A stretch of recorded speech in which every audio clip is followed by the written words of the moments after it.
By the way, what was that second song you did? It's from the new album on Saturday Night Live. I thought that was beautiful. What is that song? And what is that about? You. I think it's about porn. That song. Say, what were you going to say? I think it's about porn. There is a verse about porn. Oh, I've got some opinions about this. Does this make me the bad guy?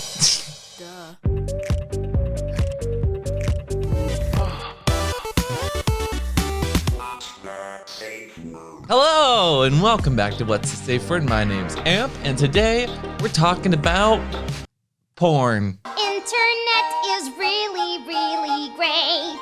For porn! Demonetized. Today's video is actually a conversation that was had over on the Howard Stern show. Podcast, radio, Howard, what is your show even anymore? And this conversation happens to revolve around porn, sex work, sex education, and all takes place on Howard Stern's show between Howard, Billie Eilish, and her brother Phineas. And I want to start by saying that I absolutely adore Billie. This is not a hit piece. This is a conversational piece around something Billie said and a topic that they went very deeply into about sex, porn, and how it affects our society. Now, Billie, I love you, and I think you're lovely, but I think your ocean eyes might have caused your vision to get a little blurry, because I know what you're trying to say in this interview, and we're gonna talk about it piece by piece, but I think that while what's said holds true, while your experience around trauma is absolutely valid, I think the perspective in which this conversation goes and the way it's not checked, it gets very problematic very quickly. Because I don't think Billie is a lost cause, but I do think that this conversation provides a good jumping off point of talking about what porn is, how it affects our society, and the fact that porn has revolutionized a lot of what we've done. So without it, we'd be kind of forked, ironically. And the reason I want to specifically talk about this is because it was trending on my timeline. It was all over Twitter about how Billie Eilish was a SWERF, or a sex worker, exclusionary, radical feminist. And I really don't think that's the case. But I do think that the message that was sent was not great. So again, disclaimer.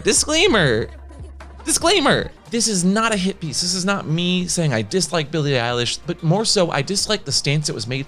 And I want to talk about and really unpack what she's saying from the generation that she's viewing it from, especially with someone who is in that eye of the public and who is critiqued, quite honestly, about her body all the time. She's made many stances and many commercials and videos that kind of talked about how she wants control over her body and her image. And I stan her so much. Either way, I disagree with her, so I'm sitting. Literally. Let's get into the show.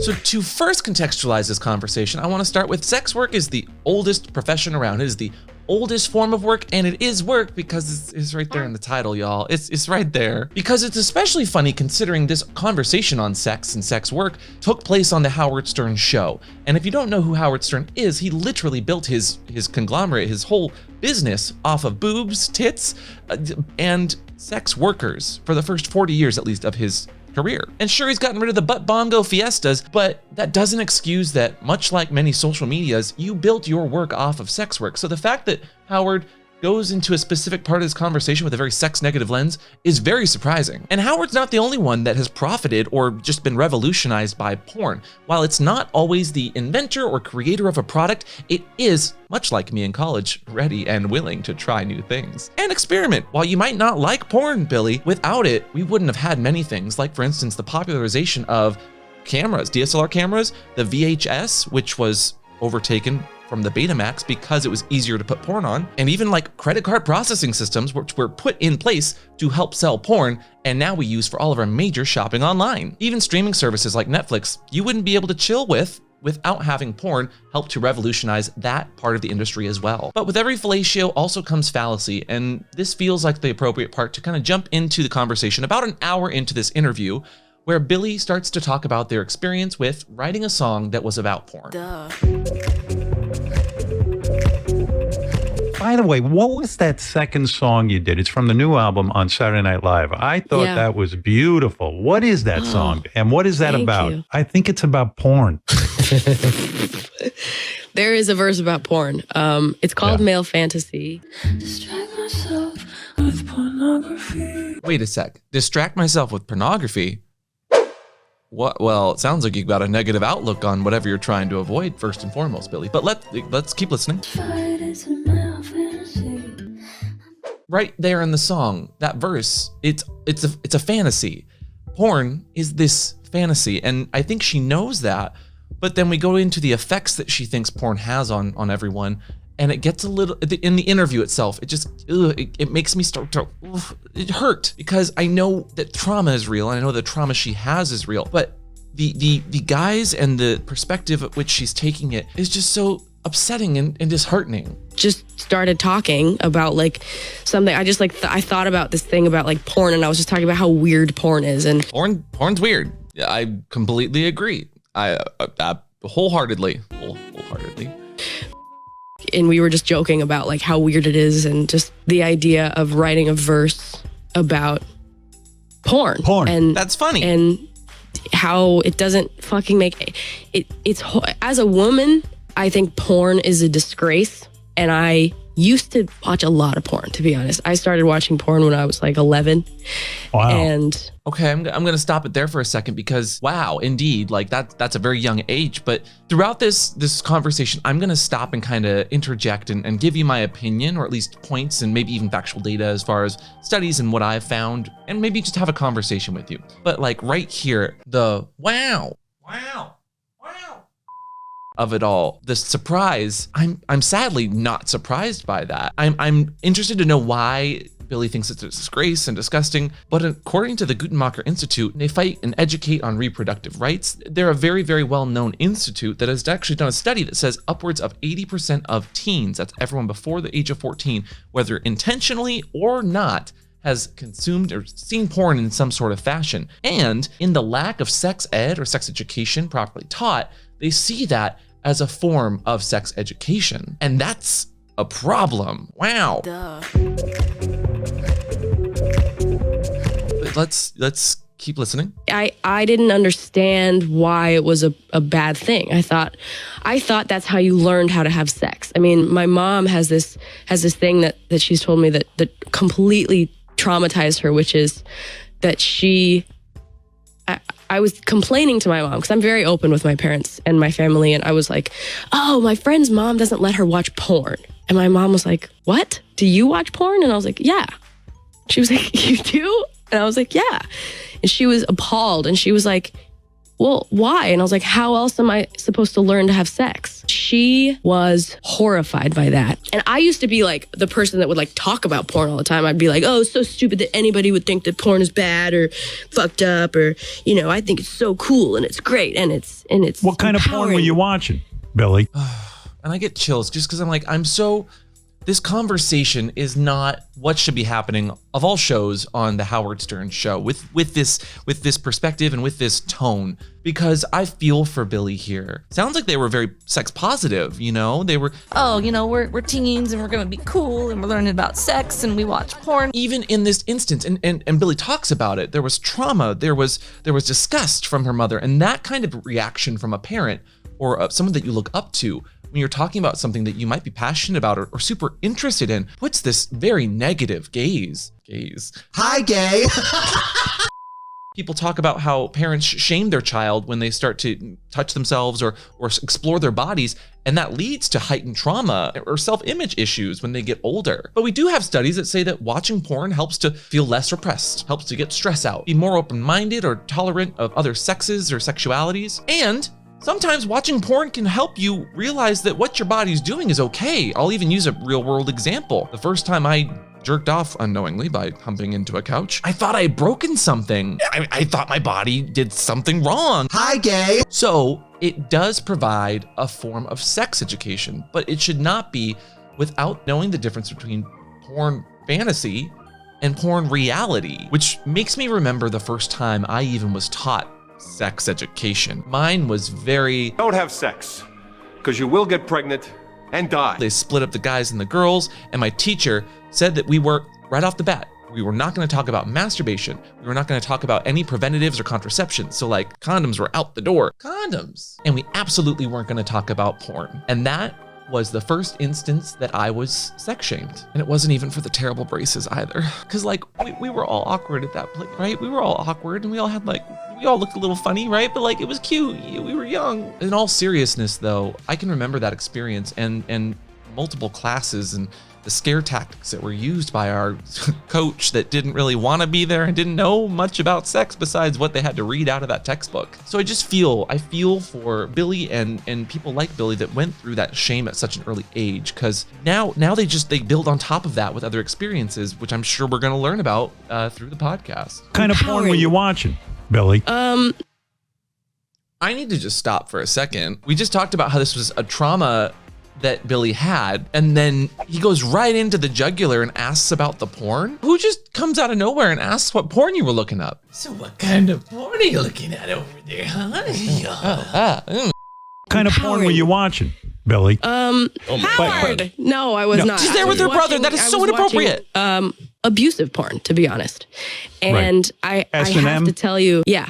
And I have to, and you know, when I was like 14, and dude, oh my God, my publicist is probably so angry back there. Not angry, but Billie, shut the hell up. But Billie, stop. Ooh.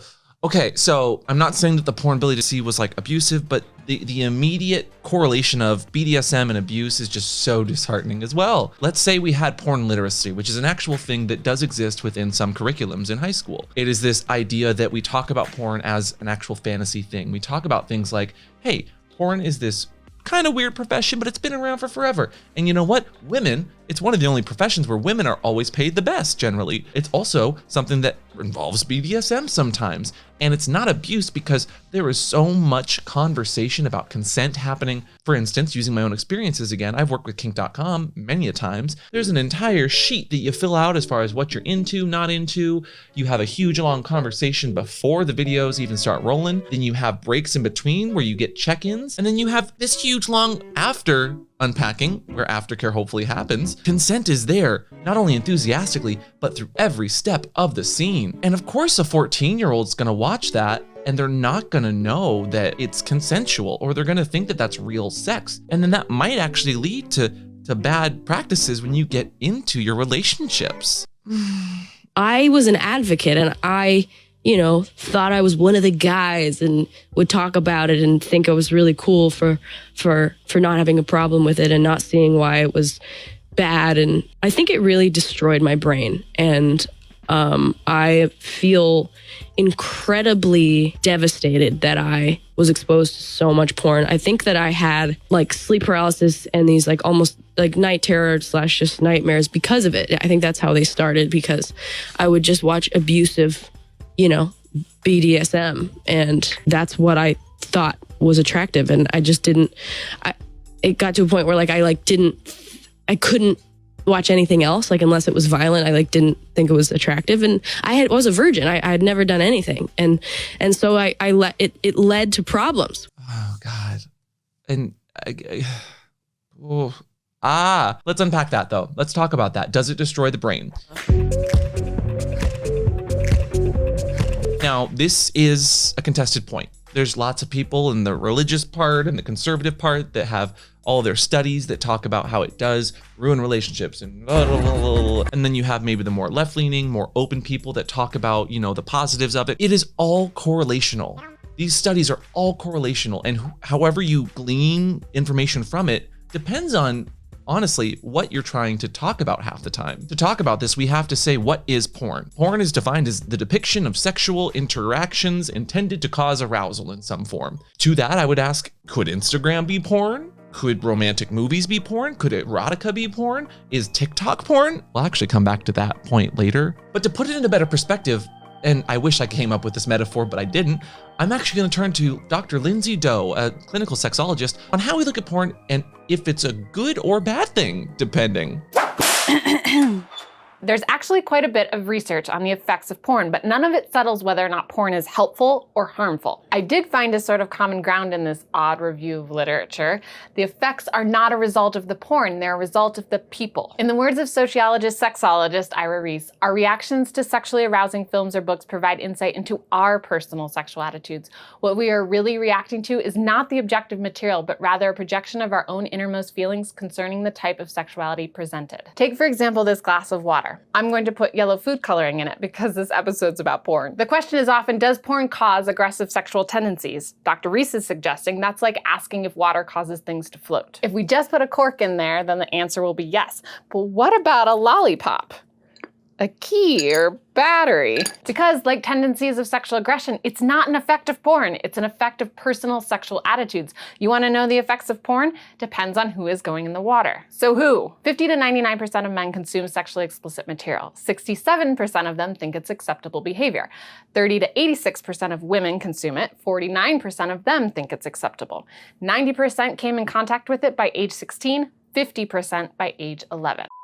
So again, porn and the studies around it are correlational in how we see it or view it, and even how we react to it. So do I think porn is inherently bad? Absolutely not. But in the absence of sex education, I can see why this conversation turns so dark. The first few times I, had sex, I was not saying no to things that were not good. And it's because I thought that that's what I was supposed to be attracted to. And I'm so angry that porn is so loved. I was a virgin. I had never done anything. And so it led to problems where, the first few times I, had sex, I was not saying no to things that were not good. And it's because I thought that that's what I was supposed to be attracted to.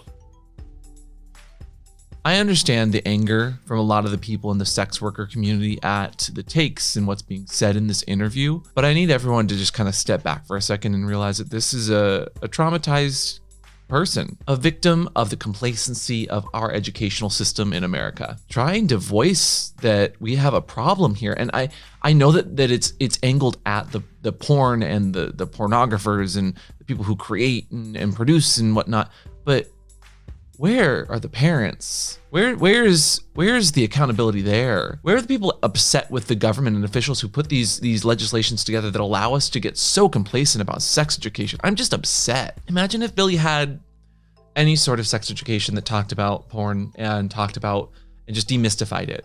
Even one single class that just broke that down whatsoever. This brings up the traumatic bits that makes me so sad and makes me wish that we talked about kink specifically in a lot of our sex education programs, because there's so much we can learn from kink besides consent, of course, and also that it's not explicit. It doesn't need to be overtly explicit or super, super problematic or even extreme to be seen as normal, because there's so much to even that study of like, do we actually carve this groove into what we're interested in? Like, do we make it so we need more and more extreme things to get off? And in fact, SciShow, another wonderful YouTube channel, says it so much better and has some really good contextual information on that as well. Some research has found that watching a lot of pornography might reflect differences in people's brains, especially in a part called the striatum. The striatum is involved in reward processing and consistently gets activated during sexual arousal, among other regions. Sexual arousal is a workout for a lot of your brain. 2 MRI studies tested about 70 male participants by showing them sexy pictures, and the men who felt their pornography use was addictive or problematic had more activity in the ventral striatum compared to those who didn't. Another study found that how much porn men watched was negatively correlated with the size of a part of the striatum called the right caudate, as well as the connectivity between the striatum and other parts of the brain. The researchers of that study say it's possible that people who watch a lot of pornography stimulate this reward system a lot and actually rewire their brain to need more stimulation. But they also note that these brain differences might not be caused by porn. In other words, people with a smaller striatum may need more stimulation to experience pleasure and seek out more pornography. With this kind of correlational research, you can't really tell which of the two it is. All that to say, there's so much that happens in the human body. All of our bodies work a little bit differently, and you can't just correlate the two. It's not always the case. The problem here isn't the porn. It's that we don't offer enough opportunities to have a conversation that demystifies the porn. I have said porn so many times at this point, like this video is not going to be monetized, right? There's no way. There's no way. Anyway, let's see what the bad guy has to say. Onto the. I'm so angry that porn is so loved, and I'm so angry at myself for thinking that it was okay, and it just is.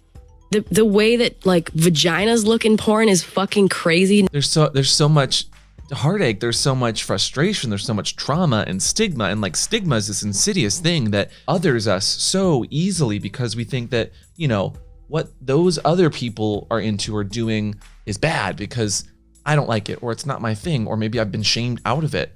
But it goes even deeper because then we just start to introspectively start to shame ourselves based on what other people are pushing on us. The way that like vaginas look in porn is fucking crazy. No vaginas look like that. Why? Like, I get it. Like, there's a lot of exaggeration. It's a fantasy, which, Billy, we know that you know is a thing because you wrote a song and included those lyrics. Vaginas, like penises, come in all shapes and sizes, and they work a little bit differently sometimes. Some people are really easy to get off. Some people require extra stimulation. But why can't a vagina look that way? Why do we need to shame other people and the way they might look or how they might work just because we're uncomfortable or have been made uncomfortable by society? We don't come like that. What do you mean? Just because your body works one way does not discredit how someone else's body works. Let's say a girl that squirts thinks that she's broken because she sees that girls aren't supposed to squirt, or vice versa. Like, your body is beautiful the way it works, but not everyone's body works the same. It's how so many people think that they're supposed to learn. It's how so many men think that they're supposed to be. And because in porn there's no consent, there's such a huge problem of consent. That one hurt. Because there's no consent in porn, therefore there's a huge consent problem for everybody. This is the whole crux of this conversation. This is a sex education problem, not a porn problem. This is a parenting problem, not a porn problem. This is a whole issue with the system of education in America problem, not a porn problem. Although porn problem, band name, hold it. Billy, if you want to do some vocals for porn problem. Yeah. And definitely not a sex worker problem. We're out here trying to advocate for sex education and making sure that kids aren't watching porn. And not just consent in having sex, but consent during sex of, can I do this? Can I do this? Can I do this? Yeah. And yeah, it's not super hot when somebody's like, can I do this? I love that moment though. It's so pure and like, yeah, it's not hot to be like, hey, is this hot? And then getting right back into character. Like, it's not hot, but it's cute and it's fun and it's funny. And that's what sex should be about, is just doing something different and trying new things and laughing. I can't believe what you're saying because I really agree 100%. And here's why. Howard, how fucking dare you? As a boy, yeah. I knew nothing about sex. There was such an innocence. You'd watch National Geographic to see a woman's breasts or something. You didn't, there was nowhere to go. Well, the first time I had sex, I had no clue what the fuck I was doing. There was a certain innocence about it. Yeah. And I've often said, if I had porn when I was a kid, I'd be running around spanking people thinking that this is what they would like. And I have 3 daughters, and I was like, what do they think is going on? And but I never, I don't know, we never talked about it, but. You're also, you're such a big part of this problem, Howard. Parents, to have the fucking conversation. Like, this is where I'm like, did Billy have was it a bunch of things like bad sex education plus the lack of parenting? Because clearly her parents shamed her when she started talking about it. But did they have the talks about the birds and the bees? Like, and Howard, how fucking dare you? Again, you were in such this sexually powered environment and how you built your empire, and you're not having the conversation with your own daughters, multiple of which who could be having the same trauma. It's just this downward spiral. It keeps repeating itself. And if we don't wake the fuck up and realize that the way we talk about sex is important and the way we teach sex is even more important, this is just going to keep being an issue where everyone's fighting for honestly the same thing, which is better education to protect our kids. Ugh. If you're not interested in getting thrown around during sex, if you're not interested in being slapped and being choked, people are like, you're vanilla, you're soft, you're boring in bed, you're not a freak, you're not, it's like, what the, right. I have to want, and I'm not talking about me, I'm talking about women. Women are like, oh, I have to like being hurt to be thought of as good in bed. No. And if someone's saying that, that's not someone you want to have a relationship with. That's not how it works. That's not how any of this works. I'm sorry to cut you off, but I just wanted to say on the subject of like, you know, like I think it's really easy as a kid to be exposed to pornography or hardcore pornography when you're young, because like every kid has access to the internet on their iPad or their iPod or their laptop or their parents' laptop when their parents are out of the room, like whatever it is. And now Billy and I talk about this all the time. Now there's TikTok, right? Dude. And TikTok is so hyper sexualized. It's like nuts. I feel all that stuff Billy was just saying about the choking and the slapping and the whatever. It's like all like TikTok trends, like literally like. Oh, it is genuinely been upsetting to me lately because I've been doing so much, lots of therapy and also kind of therapy within relationships and having good sex and healthy sex and having good relationships. And like these things really brought out trauma that I had sexually. And why were we talking about, what were you just? TikTok. Oh, TikTok. Honestly, at this point, my last brain cell will be just as distracted because y'all are going everywhere. It's like they're so close to breaking through the real problem here, which is the exposure of the sexualized content, but also the lack of the accountability in our culture. Parents aren't teaching it, schools aren't teaching it, and it all trickles down to the fact that we are monetizing and making money off of exploiting and exposing kids to things like TikTok or Instagram for children, which terrible idea, or the fact that YouTube puts actual people who have been accused of being predators, high sisters, in front of and on the homepage daily. I had to block that actual creator multiple times before YouTube literally stopped putting them in front of my homepage every freaking day. That is a problem. Imagine I'm someone who was actually preyed upon by said creator who also is allowed to prance around in jockstraps and thongs in Coachella and have multiple ads in front of and in the middle of their video. What? But for instance, if someone like myself gets on TikTok and makes an educational video about, condoms and putting it on a banana, we are literally deleted. I'm not even making this up. This happened. We are restricted from the platform and they delete the TikTok because it's inappropriate. But then 10 seconds later, I'm on my For You page and there's some guy playing golf with his dick swinging around. You can see everything. It's just a problem. Okay, actual education.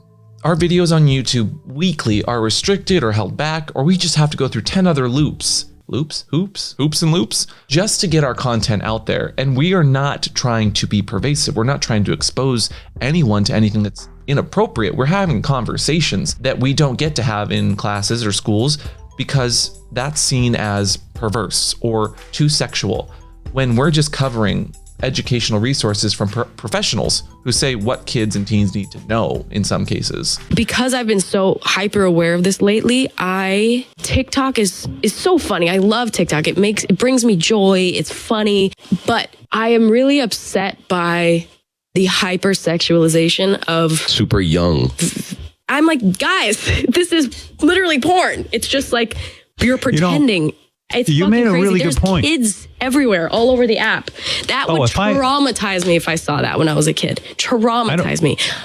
You're bringing up such a good thing, because I'm telling you, man, if I had had that shit when I was 14, I would have been way overly sexualized. And I would have assumed what women want was like way more violent, probably. There was an innocence. Yeah. How could you not? And the fact that we're just like ignoring that Howard's built his entire career off of the backs of sex and promiscuity, and does even to this point really bad, crude, comedic sorts of bits just to have these conversations. Ugh. Yeah. No, I hear you. I really do. And it is weird. But I will, full disclosure, I do watch a lot of porn. You know, I still beat off at my advanced That's age. fine. Can you fucking believe it? I thought it would end by now. I just want to see your search. What's your porn search history, Howard? I just watched two women massaging each other. It was her first time getting a massage. Anything with women is beautiful. Yeah, that's beautiful. I can't watch a man in porn. No.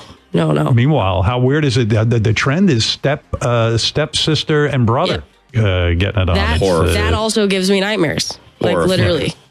But anyway, hey, listen, I don't want to run out of time with Howard that. doesn't want to take that. Okay, and it pretty much at that point is where they go into the musical acts, so we're just gonna stop it there. This conversation isn't a new one, unfortunately. We keep seeing these media stars talking about porn in such a negative way. I saw the other day Jada Smith, you know, and Goop, what's her name? Goop, and Gwyneth Paltrow talking about. And this comes up in my mind because it's just media stars giving an opinion without actually talking about studies in most cases. And of all people, Gwyneth Paltrow and her freaking Goop show, that is a load of garbage. And the fact that she's just like using it to pretty much sell bad sex-related objects. But they had this weird take. Porn has really messed us up in some ways. Like we're supposed to show up like every single thing is, I'm supposed to be there for every whim, every pleasure. It's like, whoa. And that the woman's pleasure doesn't matter. Nope. It's not even thought about. And then the other layer, which I find really disturbing, is that because of the imagery that comes out and the consciousness that comes out around porn, I feel like young girls are getting the message that they have to be f***able. Like that's the number one priority, right? It's so awful, and it's like, it's doing such a disservice. Absolutely. I feel like we're living in such a weird time because we're making all these incredible advancements and then we're going backwards and all these other... Girl, you think that it's the porn that makes people think they have to be fuckable? Have you looked at Instagram? Have you looked at TikTok? Like we're going back in this conversation, but also like, you sell vagina candles. I did buy this because I wanted to do like a weird like reaction video. You know what we're gonna react to right now? You know what? This is, oh God, this can't be what vaginas smell like. It's very flowery, bougie perfume. This can't. Reacting to my vagina candle live in 4K. Girl, you think porn's destroying the world? Your fucking vagina candle, I'm sure, is destroying the world in some way, shape, or fashion. It smells like my vagina. It smells good, but I don't think that's how a vagina smells. As a very gay person, I can't confirm and or deny, but not good. Not good. Oop. In closing, as this vagina cools off, when we let movie stars, even politicians, talk about sex work, and sex workers without having the sex workers as part of the conversation, we are doing not only a huge disservice, but we're ignoring fact, we're ignoring experiences, and we're literally just using fallacy and emotions to drive the conversation. And also in some cases, capitalism, because obviously if it doesn't smell like a vagina, then why are you gonna buy it? Even comment below if you want it. It smells so bad. Why is it still burning? If your vagina is burning, please get it checked. This isn't an issue of sex work or even porn being a problem. This is a problem of not being able to have open conversations around sex and identity, and not teaching our kids and teens at an age-appropriate level about their bodies and about the sex and relationships that they might be having someday. We act like we're being inclusive when at the same time we're literally pushing marginalized communities to the curb. Instead of talking about how damaging porn is, why don't we ask questions about why is porn seen as damaging? What Howard didn't do in this conversation was ask contextual questions, ask constructive questions, ask criticizing sorts of questions that could be like, hey, Billy, did you have proper sex education? Or did your parents have the birds and the bees talk? Or how can porn be used in such a way to teach us?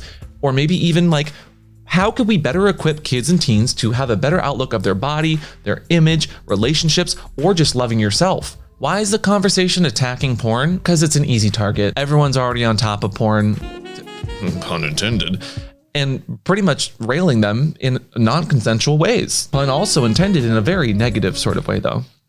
Yeah, no, word choices. So while I've held you hostage, I hope that you listen before you go to the words that I'm saying here. Porn is not the issue. And at the end of the day, I hope that you can ask your own contextual questions or criticize how you might think about something and then have a conversation about it. Because whether you're kinky or not, it's always important to have a safe word. And today's safe word is sad guy, because that would end any scene I was in. Duh. And hey, if this kind of conversation was something that you vibed with, please leave a like. Please let me know what you thought. Please do not send any hate towards anyone included in this conversation, but add some comments down below of questions you might have or perspectives that you have in your own life. So thanks for joining me today, and I'll talk to y'all later. Bye. Did you ever see, oh, who was it? The bald guy that remade Bad Guy, but used like a fan, pots and pans, and like his Nintendo system. Did you ever see that?